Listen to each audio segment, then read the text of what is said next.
यह क्या करता है, एक सब सिस्टम क्रिएट कर देता है।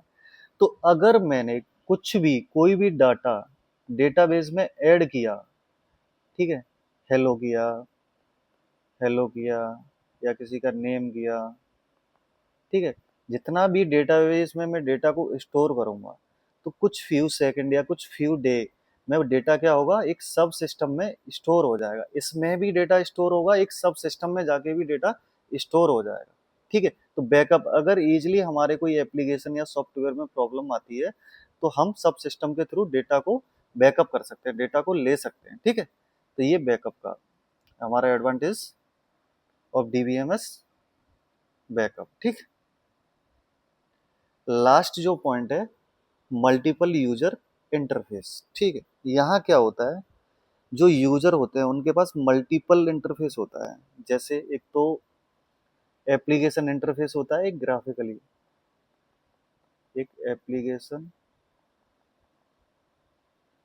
इंटरफेस होता है, and second one graphic, GUI, graphically user interface होता है। ठीक है, और एक एग्जांपल और मैं देना चाहूंगा आपको इसमें मल्टीपल यूजर इंटरफेस में, कि देखो कोई एडमिन है, तो एडमिन के पास क्या होगा, अगर मैं आपको बताता हूँ एडवांटेज क्या है इसका, मल्टीपल यूजर इंटरफेस। अगर कोई एडमिन है, तो एडमिन को सारी चीजें शो हो रही होंगी, स्टाफ भी शो हो रहा होगा, ठीक है, स्टूडेंट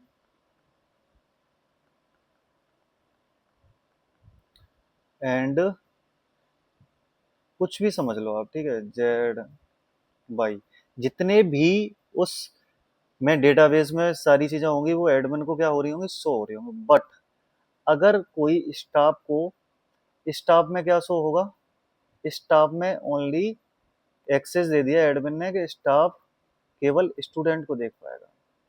अब आपको समझ में आया कि यहाँ हर एक यूजर का मल्टीपल व्यू है, एक इंटरफेस है। एडमिन के पास सारी चीजें दिख रही थी, लेकिन टीचर के पास क्या है, केवल स्टूडेंट दिख रहे हैं। जितने भी क्लास के अंदर स्टूडेंट हैं 50 60, वो सारे स्टूडेंट दिख रहे हैं। बट स्टूडेंट को क्या दिखेगा, ओनली उसका डेटा दिखेगा। स्टूडेंट को क्या दिखेगा, केवल उसका जो डेटा होगा वही शो होगा, कि वो क्या अपलोड कर रहा है या क्या चीजें कर रहा है। तो सभी का क्या है, एडवांटेज ये है कि यहाँ अलग अलग यूजर का अलग अलग व्यू होता है देखने का, इंटरफेस होता है अलग अलग, डिफरेंट डिफरेंट इंटरफेस होता है मल्टीपल यूजर का। ठीक, क्लियर।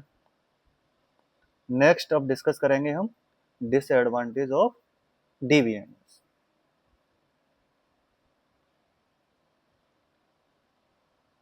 पहला हमारा जो पॉइंट है, cost of hardware and software. ठीक, अब इसका जो disadvantage, cost of hardware and software क्यों है, देखो अगर कोई कॉलेज या कोई बिजनेस करता है या कोई एक ऑर्गेनाइजेशन को ओपन करना चाहता है, तो वहाँ अब डिसएडवांटेज क्या आएगा इसमें, कि हार्डवेयर, जो हार्डवेयर होंगे वो कॉस्टली होंगे, प्राइस उनका बहुत, आपको प्रोसेसर, जैसे हार्डवेयर में आपका प्रोसेसर हो गया बढ़िया प्रोसेसर i5 एंड i7, ठीक है, ये सारे आप अच्छे अगर हार्डवेयर लोगे तो आपकी जो परफॉर्मेंस होगी वो अच्छी होगी। ठीक है, सॉफ्टवेयर, यहाँ पेड सॉफ्टवेयर लेने पड़ते हैं आपको, माई एसक्यूएल वगैरह जो आप यूज़ करोगे, पेड सॉफ्टवेयर का यूज़ करोगे, क्योंकि डाटा जो आपका है बहुत इंपॉर्टेंट डेटा है। ठीक है, इसलिए आप पेड चीज़ें यूज़ करोगे, तो वहाँ क्या है, आपकी कॉस्ट जो होगी हार्डवेयर एंड सॉफ्टवेयर की थोड़ी ज़्यादा रहेगी। ठीक है, तो इसका जो डिसएडवांटेज है वो ये है। अब साइज, अगर आप कहीं भी, जो मैंने बताया ऑर्गेनाइजेशन या इंस्टीट्यूट, ठीक, तो आप क्या करोगे, वहाँ ऐसा तो है नहीं है कि आपने 10 GB ले लिया, यहाँ आपको 100 TB, 200 TB, 500 TB, बहुत ज़्यादा स्टोरेज लेना पड़ेगा, क्योंकि आपके पास बल्क में डेटा है, बहुत सारा डेटा है। ठीक है, तो वहाँ क्या होगा, आपका जो साइज है, ठीक है, यहाँ भी साइज बहुत ज़्यादा, एक साइज लेना पड़ता है हमें। ऐसा नहीं है आप 10 GB डेटा, 10 GB आपने स्टोरेज ले लिया तो साइज, ठीक है, डिसएडवांटेज ये है कि हमें बहुत एक लार्ज स्केल में हमें क्या लेना होगा, स्टोरेज लेना होगा। ठीक, नेक्स्ट जो पॉइंट है हमारा, हायर इम्पैक्ट ऑफ फेलियर। ठीक, इसमें क्या होता है, इसमें अगर हमारा कोई भी इलेक्ट्रिक फेलियर होता है, क्या होता है, इलेक्ट्रिक फेलियर होता है। अगर आप किसी ऑर्गेनाइजेशन में हो, आप कहीं कोई सर्वर या कोई भी जहां मैनेज जो करता है डेटाबेस को, अगर वहां इलेक्ट्रिक फेलियर हो जाए, इलेक्ट्रिक फेलियर होने के बाद क्या होगा, वहां सारे सिस्टम ही जल गए या खराब हो गए या आग लग गई उनमें, तो अब डेटा कैसे रिकवर करोगे, डेटा नहीं मिलेगा।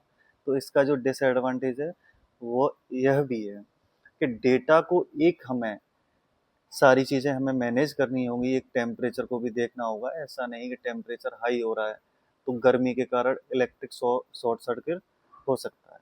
ठीक है, तो ये सारी चीज़ें जो मैंने बताया आपको डिसएडवांटेज थे हमारे डीबीएमएस के। ठीक है, अगर आप सभी को वीडियो मेरी अच्छी लगी हो तो वीडियो को लाइक करें एंड शेयर करें and subscribe. Thank you for watching my video.